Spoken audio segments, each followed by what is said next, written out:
SSC 26-এর কমার্সিয়ানরা এবারের routine কিন্তু তোমাদের জন্য অনেক বড় রকম একটা ফাঁদ পেতে রেখেছে। অর্থাৎ আমাদের যে গ্রুপ সাবজেক্টগুলো আছে, হিসাব বিজ্ঞান আমাদের যে মেইন সাবজেক্টটা, যেই সাবজেক্টে স্টুডেন্টরা সব থেকে বেশি ভয় পায়, যেই সাবজেক্টে স্টুডেন্টের সব থেকে বেশি ব্লান্ডার হয়, ওই সাবজেক্টের আগে একটা সিঙ্গেল দিনও বন্ধ নাই।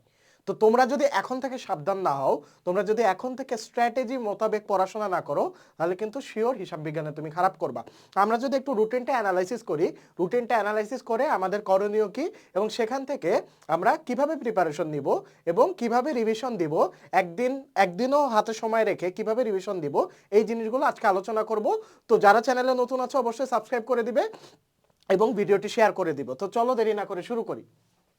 তো এবারে রুটিনটা আমার কাছে পার্সোনালি খুব একটা ভালো মনে হয়নি, কারণ যে জায়গাতে বন্ধ দরকার নেই ওই জায়গাতে বন্ধ দিয়ে রেখেছে, যে জায়গাতে বন্ধ দরকার সে জায়গায় একদমই বন্ধ দেয়নি। তো দেখো, তোমার বাংলা প্রথম পত্রের পরীক্ষা শুরু হবে 21 তারিখ থেকে। হ্যাঁ, বাংলা প্রথম পত্রের পরীক্ষা শুরু হবে 21 তারিখ থেকে। বাংলা দ্বিতীয় পত্রের আগে তোমার একদিন বন্ধ আছে, 22 তারিখ শুধু বন্ধ আছে, আর 23 তারিখে বাংলা দ্বিতীয় পত্র পরীক্ষা। তারপরে ইংরেজি প্রথম পত্রের আগে তোমার 2 দিন বন্ধ, 2 দিন গ্যাপ। তারপরে ইংরেজি দ্বিতীয় পত্রের আগে তোমার একদিন গ্যাপ, যেখানে হওয়া উল্টা, মানে হওয়া দরকার ছিল উল্টা, অর্থাৎ ইংরেজি দ্বিতীয় পত্রের আগে বেশি গ্যাপ দরকার ছিল, কারণ এখানে গ্রামাটিক্যাল টপিক আছে, তারপরে রিটেন পার্ট আছে, কিন্তু ইংলিশ ফার্স্ট পেপারের আগে দিছে 2 দিন গ্যাপ, আর সেকেন্ড পেপারের আগে দিছে একদিন গ্যাপ। হ্যাঁ, তারপরে যদি আমরা আসি, তারপর হচ্ছে তথ্য যোগাযোগ প্রযুক্তি। হ্যাঁ, তথ্য যোগাযোগ প্রযুক্তির আগে দেখো করছে কি, তথ্য যোগাযোগ প্রযুক্তিতে কিন্তু বেশি কিছু নাই। তথ্য যোগাযোগ প্রযুক্তির আগে একদিন গ্যাপ দিছে, একদিন গ্যাপ কিন্তু দরকার ছিল না। তারপরে ম্যাথের আগে তোমার 2 দিন গ্যাপ দিছে। এখানে ম্যাথের আগে অন্তত পক্ষে অ্যাটলিস্ট কমার্সের স্টুডেন্টদের জন্য হলেও 3 থেকে 4 দিনের গ্যাপ দেওয়া উচিত, কিন্তু যেটা করার মানে কিছু করার নাই আর কি। তারপরে বাংলাদেশ ও বিশ্ব পরিচয়ে তোমার একদিন গ্যাপ দিছে, 4 তারিখ বন্ধ দিছে শুধু। ইসলাম শিক্ষা হচ্ছে 7 তারিখ, একদিন গ্যাপ দিছে। ফিনান্স ও ব্যাংকিং তোমার 8-9 দুই দিন গ্যাপ দিছে ফিনান্স ও ব্যাংকিং এর আগে, ঠিক আছে, উইচ ইজ গুড। ফিনান্স 2 দিনে রিভাইজ দেওয়া পসিবল। তারপরে ফিনান্স ব্যাংকিং হচ্ছে তোমার 10 তারিখে। হ্যাঁ, তারপরে তোমার শারীরিক শিক্ষা হচ্ছে তোমার 12 তারিখে। শারীরিক শিক্ষা 12 তারিখে, তার মানে শারীরিক শিক্ষার আগে তোমার একদিন বন্ধ। তারপরে 13 তারিখেই হচ্ছে হিসাব বিজ্ঞান। তো এই ক্ষেত্রে তোমার করণীয় কি, বাকিটা আমরা নাই গেলাম, এই 1-2 দিন করে গ্যাপ আছে। হ্যাঁ, অর্থাৎ নাকে মুখে তোমাদের পরীক্ষা নেবে। তোমাদের যে কাজটা করা উচিত সেটা হচ্ছে হিসাব বিজ্ঞানের আগে যেহেতু কোনো গ্যাপ নেই, অর্থাৎ 12 তারিখে পরীক্ষা হচ্ছে শারীরিক শিক্ষা হচ্ছে 12 তারিখে পরীক্ষা, 13 তারিখে হিসাব বিজ্ঞান। তার আগে আমার কিন্তু এই যে 10 তারিখে হচ্ছে ফাইনাল শেষ হবে। হ্যাঁ, তো 10 তারিখ ধরো পরীক্ষা দিয়ে তুমি, পরীক্ষা কয়টা শেষ হবে, 10টা থেকে শুরু হবে পরীক্ষা, 10টা থেকে শুরু হবে। হ্যাঁ, সকাল 10টায় শুরু হবে, 11-12 ধরো তোমার হচ্ছে ফ্রি হতে হতে তুমি বাসায় আসতে আসতে 2টা বাজলো। হ্যাঁ, 2টার আগে তো তুমি পড়তে বসতে পারবা না। তো তোমার 10 তারিখে তুমি এক্সাম দিলা, 10 তারিখে এক্সাম দিয়ে 10 তারিখে তুমি ফাইন্যান্স ও ব্যাংকিং এক্সাম দিলা, 10 তারিখে এক্সাম দিয়ে তুমি 2টায় বাসায় আসলা। 2টায় বাসায় এসে তোমার ধরো পড়তে বসতে 3টা থেকে তোমার টাইম থাকবে রাত পর্যন্ত, 3টা থেকে রাত পর্যন্ত টাইম থাকবে। তারপরে 11 তারিখ, হ্যাঁ 11 তারিখ একটা কাজ করবা, তোমাদেরকে আমি একটা রিভিশন টেকনিক বলে দিই। যেহেতু তোমার 13 তারিখ পরীক্ষা, তো 12 তারিখ তো তুমি পড়ার সুযোগ, 12 তারিখ তোমার পরীক্ষার পরে পড়ার সুযোগ পাচ্ছ, তাই না? এখানে তোমার ধরো 3টার দিকে পড়ার সুযোগ পাবা বা 2টার দিকে পড়ার সুযোগ পাবা 12 তারিখ। তো 3টা থেকে রাত পর্যন্ত বা সকালে তো তোমার উঠে আর পড়াশোনার সুযোগ থাকবে না, 3টা থেকে রাত পর্যন্ত তোমার এত শর্ট টাইমে রিভাইজ দেওয়া পসিবল না। তো তুমি যে কাজটা করবা, যেই যে 10 তারিখ 3টা থেকে একদম রাত পর্যন্ত, 10 তারিখ 3টা থেকে রাত পর্যন্ত, এবং পরের দিন সোমবার সকালে তুমি অ্যাকাউন্টিং পড়বা, পরের দিন সোমবার সকালে, এবং 12 তারিখ 3টার পর থেকে তুমি অ্যাকাউন্টিং পড়বা। তো তোমার যে কাজটা করা উচিত, সকাল পর্যন্ত তোমার টাইম নেওয়া উচিত অ্যাকাউন্টিংয়ে। আর তারপরে হচ্ছে দুপুর আর রাত, এই দুপুর আর রাতে হচ্ছে তুমি এই পরের দিনে শারীরিক শিক্ষার জন্য পড়াশোনা করে যাবা।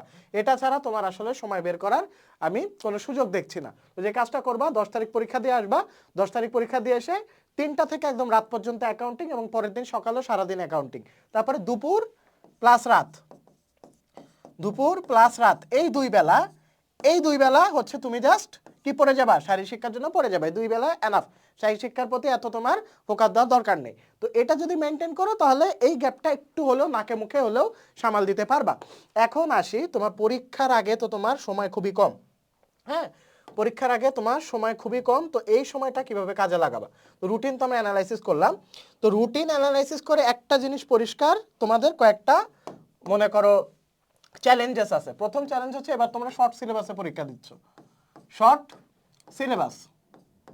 সিলেবাস, হ্যাঁ তার উপর আবার পরিবর্তিত পদ্ধতি, অর্থাৎ তোমাদের মান বন্টনও কিন্তু চেঞ্জ আছে। আমাদের সময় যেমন 7টা সৃজনশীল লিখতে হতো, তোমাদের সময়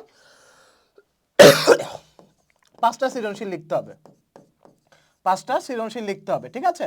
তো তোমাদের 5টা সৃজনশীল লিখতে হবে, আবার এক কথায় উত্তর লিখতে হবে, অর্থাৎ তোমাদের মুখস্থ বিদ্যার যে প্রয়োজনীয়তা সেটা বেশি আমাদের থেকে। আমরা তো সৃজনশীল বানায় বোনায় লিখতাম মোটামুটি টেক্সটের সাথে রিলেট করে, কিন্তু তোমাদের ক্ষেত্রে কিন্তু যে কাজটা করতে হবে সেটা হচ্ছে মুখস্থ বিদ্যা দরকার হবে। এক কথায় উত্তর এমসিকিউ এটা কিন্তু একদম টেক্সট বুক থেকে আসে, তাই এক কথায় উত্তর আর এমসিকিউ এই দুইটা মিলে কিন্তু এখন একটা ভালো মার্ক ক্যারি করতেছে। আগে যেমন সৃজনশীলই মনে করো সৃজনশীলই খেলা ঘুরাই দিত, কিন্তু এখানে এইবারের পরীক্ষায় এক কথা উত্তর প্লাস এমসিকিউতে যে ভালো করবে সে এগিয়ে থাকবে। তো এটার জন্য তোমার দরকার টেক্সট বুকের উপর ভালো দখল, এটা যেই সাবজেক্টই হোক না কেন টেক্সট বুকের উপর ভালো দখল থাকা খুবই জরুরি। তো তোমরা যারা কমার্সের স্টুডেন্ট আছো, কমার্সের যারা স্টুডেন্ট আছো, যারা নিজে নিজে পড়তে পারবা, জাস্ট এই কয়েকটা জিনিস মাথায় রাখবা। এক কথায় উত্তর প্লাস এমসিকিউ এ ভালো দখল থাকা চাই, আর টেক্সট বুকের উপর ভালো দখল থাকা চাই। তো তোমরা যারা কমার্সের স্টুডেন্ট, টেস্ট পরীক্ষা যাদের ভালো হয়নি, হাতের সময় খুবই কম, তোমরা গ্রুপ সাবজেক্টগুলোতে দুর্বল, অর্থাৎ অ্যাকাউন্টিং, ফাইন্যান্স, তারপর হচ্ছে ব্যবসা উদ্যোগ, এই 3টা ব্যাপারে তোমরা দুর্বল। তো তোমরা যে কাজটা করতে পারো, আমাদের এই কোর্সটাতে এনরোল করে ফেলতে পারো। আমাদের এই কোর্সটাতে আমরা যে কাজটা করেছি সেটা হচ্ছে টেক্সট বুকে কোন কোন লাইন থেকে পড়তে হবে, কোন কোন উদাহরণ প্র্যাকটিস করে গেলে তুমি ভালো করবে, প্লাস হচ্ছে তোমাদের এমসিকিউ এর যত বোর্ড কোশ্চেন আছে সব সলভ করানো হয়েছে, প্লাস একটা করে সিকিউ সলভ করানো হয়েছে, হ্যাঁ এবং তোমাদের বাড়ির কাজ দিয়ে দেওয়া হয়েছে। এবং তোমাদের জন্য যারা হচ্ছে কোর্সে এনরোল করবা, তোমাদের সব সাবজেক্টের ফ্রিতে সবগুলো সাবজেক্টে সাপ্লিমেন্ট পাবা, অর্থাৎ তোমার কষ্ট করে আর গাইড বই কেনার দরকার নেই, গাইড বা টেস্ট পেপার কেনার দরকার নেই। সাপ্লিমেন্ট থেকে তুমি যত ধরনের বোর্ডে আসা এমসিকিউ, যত ধরনের বোর্ডে আসা সিকিউ, এই দুইটা জিনিস প্র্যাকটিস করতে পারবা। আমাদের এই কোর্সের মধ্যে তুমি এনরোল করে ফেললে তোমার সব ধরনের সাপ্লিমেন্ট, সবগুলো সাবজেক্টের সাপ্লিমেন্ট তুমি পেয়ে যাবা, প্লাস গ্রুপ সাবজেক্টগুলোর তোমার কম্প্যাক্ট ক্লাস আছে, অর্থাৎ যতটুকু দরকার ততটুকু পড়ানো হয়েছে। কারণ এখন তোমাদের হাতে সময় কম, এখন এত ইন ডিটেলস ক্লাস করার তোমার সুযোগ নেই, তাই এই সময় শর্টকাটে যেটা প্রয়োজন সেটা বোঝা দরকার এবং দ্রুত ম্যাথ সলভ করা দরকার। তো যারা ইন্টারেস্টেড আমাদের কোর্সটা দ্রুত এনরোল করে ফেলতে পারো মাত্র 1000 টাকায়, হ্যাঁ। তো আমাদের ক্লাসের ডেমো ক্লাস তুমি যদি চেক করতে চাও আমাদের ওয়েবসাইট ভিজিট করে ফেলতে পারো, নিচে তোমার কমেন্ট বক্সে ওয়েবসাইট দেওয়া থাকবে। তো তোমরা যারা লাস্ট মোমেন্টে আছো এবং প্রিপারেশন ভালো হয়নি, তারা মাস্ট এই কোর্সে এনরোল করে ফেলবে। তো দেখা হচ্ছে পরবর্তী ভিডিওতে। কোনো প্রশ্ন থাকলে কমেন্ট বক্সে জানাতে ভুলবেন। আসসালামু আলাইকুম।